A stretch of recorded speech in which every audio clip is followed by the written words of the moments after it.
Ça y est, c'est la décadence, j'ai besoin de vacances, j'aimerais bien qu'on m'emmène sur les plages mexicaines. Hop hop hop, on a bien détendu l'atmosphère, ça y est, la vidéo peut commencer, je vous promets. Valait mieux détendre un peu l'atmosphère parce qu'on va parler d'un sujet plutôt sérieux. Donc voilà, j'avais envie de vous mettre à l'aise, tout ça, ou plutôt mal à l'aise, au choix.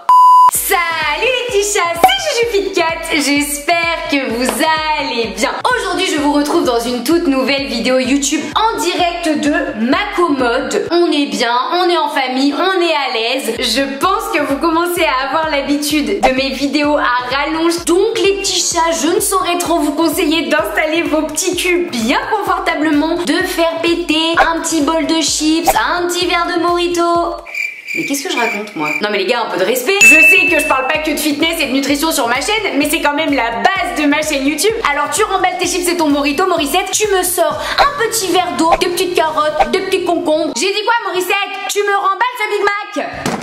J'ai fait péter la petite robe d'été en mode cocooning parce qu'on va parler d'un sujet assez sérieux. Un sujet d'ailleurs sur lequel je vous avais posé une question il n'y a pas très longtemps sur Instagram. Je vous ai demandé tout simplement si ça vous étiez déjà arrivé de vous sentir mal à l'aise en vous baladant sur les réseaux sociaux. Et je me suis rendu compte qu'en fait pour 99% d'entre vous, effectivement vous aviez déjà ressenti un sentiment d'infériorité en vous baladant sur les réseaux sociaux. Et ça m'a fait énormément de peine parce qu'en fait je pars du principe qu'en tant que youtubeur, qu'influenceur et tous les autres noms qu'on peut donner à notre métier, on est là pour essayer de vous communiquer des valeurs, on est là pour essayer de vous faire rire, on est là pour essayer de vous motiver à réaliser tout un tas de choses et on n'est pas là pour cultiver ce sentiment d'infériorité chez vous. En tout cas, je parle dans mon cas. Si je suis sur les réseaux sociaux, c'est d'abord parce que j'ai envie de vous motiver à faire du sport, j'ai envie de vous motiver à manger bien, à prendre soin de vous, mais aussi à accepter la personne que vous êtes, que ce soit de l'intérieur, de l'extérieur, à vous sentir capable de réaliser tout un tas de choses. Et jamais, au grand jamais, je souhaite que quand vous vous baladiez sur mon compte Instagram ou sur le compte Instagram de toutes les autres personnes que vous suivez, vous vous sentiez incapable de réaliser vos rêves. Aujourd'hui, ça va être une vidéo où on va vraiment discuter. Enfin, en réalité, vous allez surtout m'écouter parler et c'est moi qui vais discuter avec vous pendant peut-être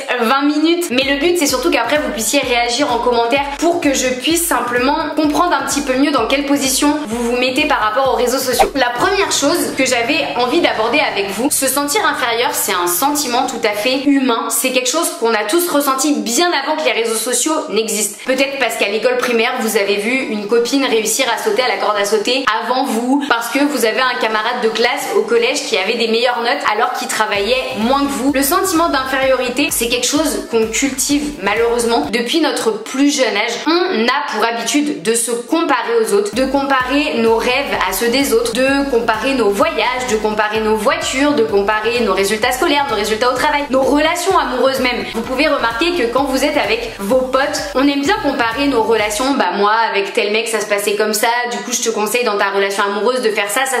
Et en fait on oublie que chaque personne est différente, chaque histoire est différente, chaque combat de vie est différent, chaque projet, chaque rêve. On est tous des personnes uniques, des personnes à part entière et c'est normal qu'on n'ait pas les mêmes parcours de vie. Le but même des réseaux sociaux, c'est le partage. Le partage de nos expériences, le partage de nos réussites, le partage aussi de nos échecs, de nos difficultés. Et malheureusement, au fur et à mesure que les réseaux sociaux se sont développés, c'est quelque chose qu'on a pas mal perdu. Ça a été un petit peu la course à la vie parfaite. À qui partirait faire les meilleures vacances? À qui aurait la plus belle voiture? Qui aurait les plus grosses performances en sport? Qui aurait la plus belle décoration de maison? Le plus beau style vestimentaire? Le meilleur physique? Et finalement c'est devenu une sorte de niche où on veut toujours faire mieux que tout le monde, on est toujours en compétition avec tout le monde. Et quand j'ai lu les commentaires que vous avez laissés sur mon post Instagram où je vous demandais un petit peu comment vous vous sentiez tout simplement quand vous scrollez votre fil Instagram, je me suis rendu compte que vous vous sentez plus rabaissé, inférieur plutôt que bien. Mais ça m'a fait vachement mal au cœur parce que en fait pour vous dire la vérité, je me suis sentie moi-même responsable. J'ai vu des commentaires qui disaient Juju, j'adore te suivre mais voilà quand je suis sur ton compte Instagram, parfois je me rends compte que j'ai pas ta motivation pour aller au sport. Et là je me suis dit putain merde, mais en fait c'est pas ce message là que je veux faire passer, et j'ai vraiment tout sauf envie que quand vous arriviez sur mon compte Instagram, vous vous sentiez plus mal qu'autre chose. Et c'est d'ailleurs pour ça que sur mon compte Instagram, j'ai toujours essayé d'être le plus authentique possible avec vous. Ça veut pas dire que je suis plus naturelle que quelqu'un d'autre, c'est juste que j'essaye de me montrer comme je suis moi en tant que personne dans la vie de tous les jours. Parfois oui, ça me tient à cœur de vous faire des posts sur bah coucou les gars, moi aussi j'ai de la cellulite, bah coucou les gars, j'ai plus envie de porter de soutif, montrer ma tête dégueulasse quand je fais une séance de sport parce que je suis tout sauf une princesse quand je fais du sport, montrer ma tête au réveil, faire mes stories, maquiller, démaquiller, bon dans mon cas la majorité du temps démaquiller parce que je dois me maquiller tous les 36 du mois, mais tout ça pour vous dire que ça c'est moi. Après il y a d'autres influenceuses qui vont avoir des façons d'être naturelles complètement différentes. La première chose à faire quand vous vous sentez pas bien en scrollant votre fil d'actualité sur Instagram, c'est déjà de vous poser la question de est-ce que je suis les bons comptes Instagram. Quand vous êtes sur votre fil d'actualité, si 90% des posts que vous regardez, c'est des posts qui vous font vous sentir mal et que vous avez qu'une envie, c'est de quitter l'application, c'est que déjà vous ne suivez pas du tout les bons comptes Instagram. Si vous vous sentez plus mal que bien en suivant un compte Instagram et que vous vous reconnaissez pas suffisamment dans les valeurs de ce compte, vous pouvez déjà faire un tri. Ça c'est la première chose pour se sentir bien sur Instagram, c'est vraiment d'être sûr de partager les valeurs de la personne que vous suivez. Ça ne veut pas dire partager à 100% les valeurs de chaque compte Instagram que vous suivez. Ça veut simplement dire en partager une majorité. Si vous ne partagez pas une majorité des valeurs des comptes que vous suivez au quotidien, ça ne va faire qu'accroître votre sentiment de mal-être, d'insécurité envers vous-même et de manque de confiance en vous. La deuxième chose à faire, c'est de réussir à prendre du recul. Avec tout ce que vous voyez sur les comptes Instagram des youtubeurs, des influenceurs, des blogueurs, même des personnalités que vous suivez, parce qu'il faut bien comprendre qu'Instagram c'est seulement une vitrine et dans la majorité des cas, ça représente seulement 10% de la vie des personnes que vous suivez. Certains peuvent décider dans ces 10% de ne vous montrer que l'aspect parfait et grandiose de leur vie, ce qui ne veut pas dire que lorsqu'ils quittent leur téléphone, ils ont une vie plus parfaite que la vôtre. Certains peuvent décider au contraire de ne vous montrer que les aspects négatifs alors qu'ils n'ont pas une vie plus difficile que vous, que moi ou que n'importe qui. Et certains en revanche, d'ailleurs ce sont les comptes que je préfère suivre, tentent de vous montrer vraiment ce qu'est la réalité. Là encore, c'est à vous de savoir faire le tri dans tout ce que vous voyez sur les réseaux sociaux pour trouver justement les personnes qui vous proposent et qui vous montrent un contenu auquel vous adhérez, auquel vous croyez et avec lequel vous vous sentez bien et non l'inverse. Dites-vous aussi les petits chats que ces 10% qui reflètent la vie des personnes que vous suivez sur les réseaux sociaux, aussi parfaits soient-ils, ou en tout cas aussi parfaits vous semble-t-il être, ne leur sont pas tombés dessus du jour au lendemain. Encore une fois, les réseaux sociaux sont une vitrine. Donc ce qu'ils vont vous afficher la majorité du temps, et je peux comprendre que ce soit frustrant, c'est les réussites qu'ils ont rondement menées. Mais ce qu'il ne faut pas oublier, c'est que avant de réussir, il y a eu tout un chemin, il y a eu tout un cheminement qui s'est fait pour ces personnes-là et qu'ils ont certainement rencontré tout un tas de difficultés. Alors oui, je suis d'accord avec vous, ce serait cool parfois que les influenceurs, les blogueurs, les youtubeurs, les personnalités vous montrent un peu plus les difficultés pour que vous puissiez vous dire que bah merde, ils sont comme tout le monde et eux aussi parfois ils ont galéré comme pas possible. Et tu vois, aïe aïe aïe, elle est en train de me défaire ma robe, mais t'es chiante. Je parle d'un sujet sérieux, hein? Petite saucisse, t'es en train de me déshabiller à la caméra. Est-ce que tu te rends compte que c'est pas normal? Tu te calmes. Et la dernière chose aussi qu'il faut pas oublier, peut-être que vous enviez certaines personnes pour certaines raisons, mais que ces mêmes personnes vous envient vous ou envient d'autres personnes pour d'autres raisons. C'est pour ça qu'il faut vraiment se focaliser sur soi plutôt que de se focaliser sur les autres. Le troisième conseil que j'ai à vous donner, c'est quand vous êtes sur Instagram, les comptes que vous suivez, il faut que vous arriviez en fait à prendre le positif de ces comptes-là, les choses inspirantes qui vous parlent de ces comptes-là, et à faire abstraction de ce qui ne vous parle pas du tout ou ce qui ne vous parle pas tout simplement à l'instant présent mais qui vous parlera peut-être dans quelques mois, et surtout à être fier de tout ce que vous avez réussi à mettre en place dans vos vies depuis que vous suivez ces comptes Instagram là. Je m'explique. Moi la première, je suis plus de 300 comptes sur Instagram. Je suis des comptes de tous les horizons, comme des comptes de fitness, de crossfit, de marathonienne, de déco, d'humour, de make-up, de végétarisme, de véganisme, de junk food et j'en passe. Et moi la première, ça m'arrive de me dire j'arriverai jamais à faire ce que fait cette personne. Là, je vais vous donner des exemples de comptes que j'adore et que je suis parce que je partage quand même en grande majorité leurs valeurs, mais qui pour autant ont parfois déclenché chez moi le sentiment d'infériorité et de manque de confiance en moi. Je suis une athlète de CrossFit qui s'appelle Célia Gabiani. Pour moi, c'est une des meilleures athlètes françaises en CrossFit. J'adore cette fille, j'adore sa façon de s'entraîner. Et parfois, c'est vrai qu'en regardant ses stories et ses posts Instagram, je me dis mais Juju, t'auras beau t'entraîner tous les jours de chaque semaine, voire même plusieurs fois par jour, tu n'arriveras jamais à la cheville de cette fille, même dans 10 ans. Bah ça me motive 2 fois plus et ça me met un énorme coup de pied aux fesses. Plutôt que d'essayer de me dire j'aimerais réussir à faire comme elle et j'aimerais avoir les mêmes performances qu'elle, j'essaye de puiser le positif et de puiser mon énergie dans ce qu'elle partage pour ensuite moi retranscrire cette énergie dans mes entraînements et réussir à donner le meilleur de moi-même pour réussir à progresser à mon rythme et à mon propre niveau. Pareil, je suis aussi des comptes dans le zéro déchet parce que j'essaye de plus en plus de m'intéresser au zéro déchet. Je suis des comptes dont j'ai l'impression que parfois elles font tout à la perfection, c'est-à-dire qu'elles n'ont plus rien chez elles qui pourrait polluer la planète. Et moi, j'en suis pas encore à ce niveau-là. Et parfois, ça m'arrive de me sentir ridicule parce que j'ai juste acheté une petite brosse à dents en bambou 100% biodégradable. Et je me dis, franchement Juju, il y a encore du boulot. T'es loin d'arriver au niveau de toutes ces nanas qui partagent sur le zéro déchet. Sur le moment, on pourrait se dire, bah Juju, ça doit être démotivant. Mais en fait, non, dans le sens où je me dis, ben finalement, en suivant ces filles-là, j'apprends tout un tas de choses. Et même si je fais pas tout aussi bien qu'elles, eh bien, c'est pas grave. Je le fais à mon rythme et petit à petit, j'avance vers un mode de vie plus écologique. Un autre exemple, je suis des comptes de filles qui sont véganes, comme Melove, comme French Fitness Lab, qui sont des nanas que j'adore. Petit à petit, j'essaye moi aussi, à mon rythme, de réduire ma consommation de viande. Mais pour autant, j'ai pas encore réussi à franchir le cap. J'ai pas réussi à devenir végane. J'adore les œufs, j'ai du mal à m'en passer. De temps en temps, j'aime bien manger un peu de bacon, un peu de poulet. En plus de ça, je suis italienne, les gars, et comment vous dire que la charcuterie italienne, c'est très dur de s'en passer. Et la burrata, parlons-en, la burrata. Je fais pas tout parfaitement, mais je fais mon propre cheminement et petit à petit, j'avance vers mon idéal de vie à moi. On pourrait se dire encore une fois, ouais, mais tu dois être frustrée parce que t'arrives pas à faire comme elle, t'es pas devenue végane, etc. Et pourtant, ces filles, elles y arrivent, alors pourquoi pas toi? Toujours pareil, c'est pas grave, je prends leurs conseils, en tout cas, les conseils qui me parlent, j'essaye de les appliquer un maximum. Et plutôt que de me sentir fautive parce que je suis pas devenue végane, bah je me dis, ouais, mais il y a 6 mois, je mangeais encore de la viande à tous les repas sans exception. Et aujourd'hui, ben j'ai réussi à parfois faire 2-3 jours sans manger de la viande du tout. Un autre exemple qui vous parlera très certainement beaucoup, c'est tout ce qui tourne autour du bien-être, de la méditation, du fait de se recentrer sur soi-même, d'éprouver de la gratitude pour ce qui nous arrive dans nos vies, etc.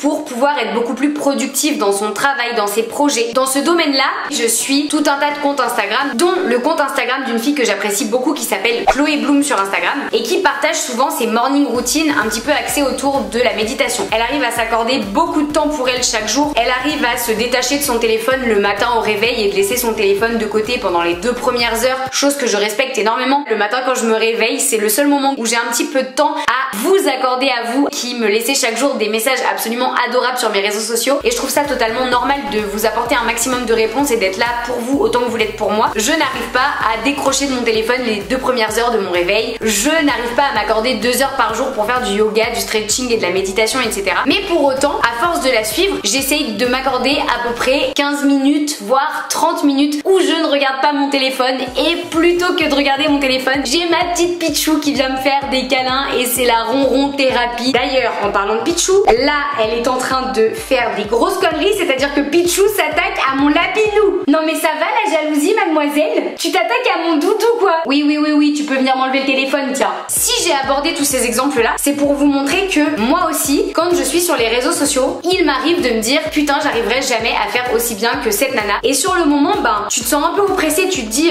comment c'est possible que cette personne puisse faire autant de choses et que moi j'y arrive pas? La réponse que je me suis donnée à cette question, c'est tout simplement que on avance tous à des rythmes différents, qu'on a tous des envies différentes et qu'il faut savoir aussi se féliciter des petites choses qu'on arrive à accomplir chaque jour plutôt que de voir le négatif. J'essaye plutôt de voir le positif et de me dire que grâce à tous ces comptes, j'arrive à appliquer certains de leurs conseils pour moi-même m'améliorer dans tout un tas de domaines différents. Je me rappelle aussi que ces filles-là, elles n'ont pas démarré du jour au lendemain, encore une fois. Elles ont fait elles-mêmes leur propre cheminement pour pouvoir atteindre leurs objectifs et ensuite nous partager tout un tas de conseils qui nous permettent aussi à nous d'atteindre nos objectifs. Elles ont aussi appris à être fières de chaque étape de franchie et c'est exactement ce que vous devez faire quand vous êtes sur les réseaux sociaux. Quand vous vous baladez sur les comptes Instagram que vous adorez pour différentes raisons, plutôt que de vous dire que vous n'arriverez jamais à faire comme cette personne, essayez d'appliquer les conseils que cette personne vous partage à travers son compte et de faire votre propre travail sur vous-même pour vous améliorer en étant fier de vos propres réussites et de vos propres acquis. Puisqu'encore une fois, toutes ces personnes que vous suivez sur les réseaux sociaux, elles sont là vraiment pour vous guider, pour vous transmettre leur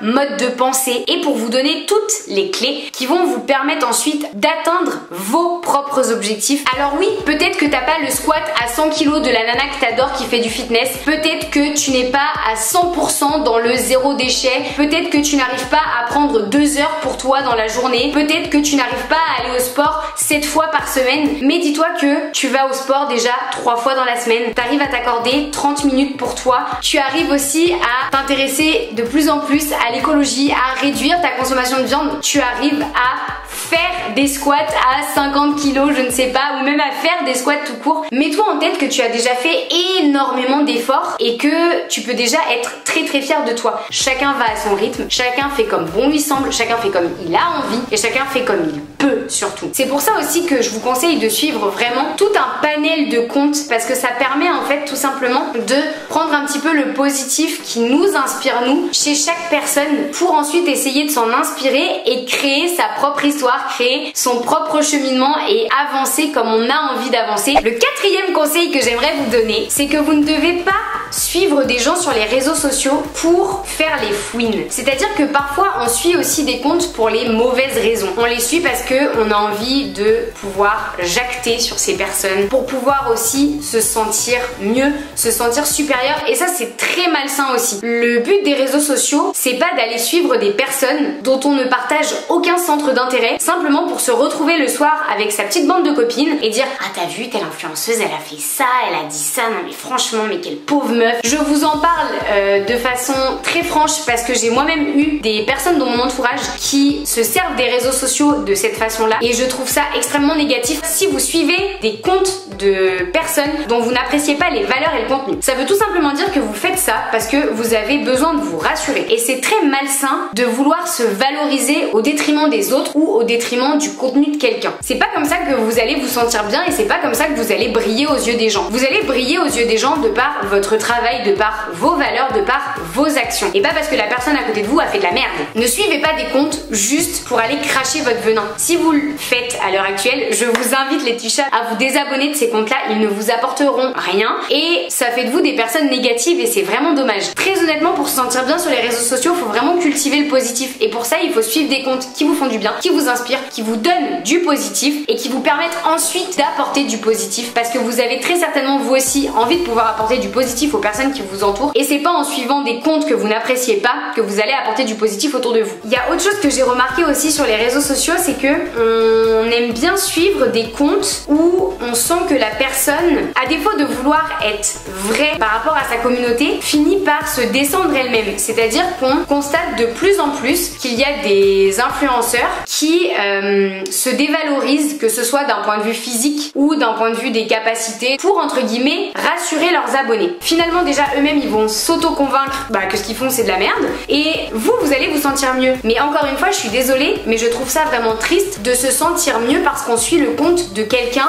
qui passe son temps à dire je suis nul, je suis nul, je suis nul. Vous devez réussir à suivre des comptes qui vous inspirent, dont les gens vous montrent le vrai, mais vous montrent aussi leur réussite. Vous ne devez pas uniquement suivre des gens qui vous inspirent mais qui vous montrent que des choses qui ne vont pas ou qu'ils n'aiment pas chez eux. Faut vous dire que les gens ont le droit d'être fiers d'eux tout comme vous avez le droit d'être fiers de vous. Nous on essaye de vous partager à la fois nos réussites et nos échecs. Nos échecs parce que bien évidemment on en a eu et que ça peut vous rassurer et vous montrer que c'est normal d'essuyer des échecs pour en arriver là où on en est aujourd'hui, mais on peut pas vous dire qu'on a essuyé que des échecs et faire en sorte de vous rassurer de cette façon là. Faut aussi qu'on vous montre que non, il y a des choses dont on est fier, il y a des choses qu'on a réussi et c'est ce qui va vous permettre aussi à vous de vous rendre compte que vous avez le droit d'être fier d'avoir réussi plein de choses, que vous vous pouvez réussir à faire plein de choses. J'espère que vous avez saisi la majorité des idées que j'ai voulu vous faire passer à travers cette vidéo. Et pour résumer en fait les points clés pour vraiment vous sentir à l'aise sur vos réseaux sociaux, suivez vraiment des comptes dont vous partagez les valeurs. Supprimez tous les comptes qui ne vous apportent rien, dans lesquels vous ne vous reconnaissez plus. Et ça peut même varier au fur et à mesure du temps, c'est-à-dire que des comptes que vous appréciez suivre il y a quelques temps, peut-être qu'aujourd'hui ils ne partagent plus vos valeurs et donc vous devez vous en détacher, même si c'est un petit peu triste, mais croyez-moi, ça peut vous faire du bien.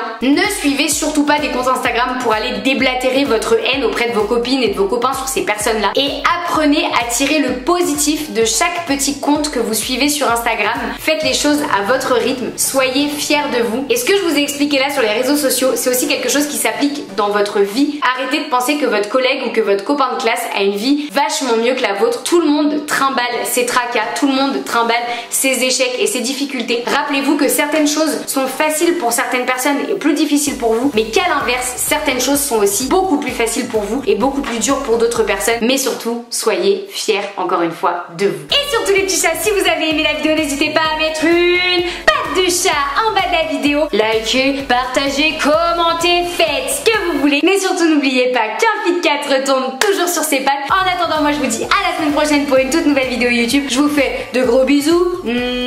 Ciao. Oh mon dieu, mais je transpire. Oh, ça j'ai pris une douche avant de tourner la vidéo, ça servait à rien le truc. Pichou, maman a pu. Maman a eu beaucoup trop chaud pendant le tournage de cette vidéo. Ah, j'ai le cul collé à la commande. Oh, j'ai le cul trempé. Tu arrêtes de t'attaquer à mon attrape-rêve, chipi. Mounignou. Oh, mounignou. Oh, mounignou. Oh, les bébés. Oh, les bébés. Oh, les bébés. T'aimes pas, hein, quand maman elle fait des tournages sans toi. Madame a envie de passer à la caméra, quoi. Non, mais salut, toi. Hé, petit bébé. Dis bonjour au moins. Coucou les petits Fit Cat. Coucou les petits chats. Oh, les bébés. Oh, le bébé. Je deviens complètement teubée depuis que j'ai un chat.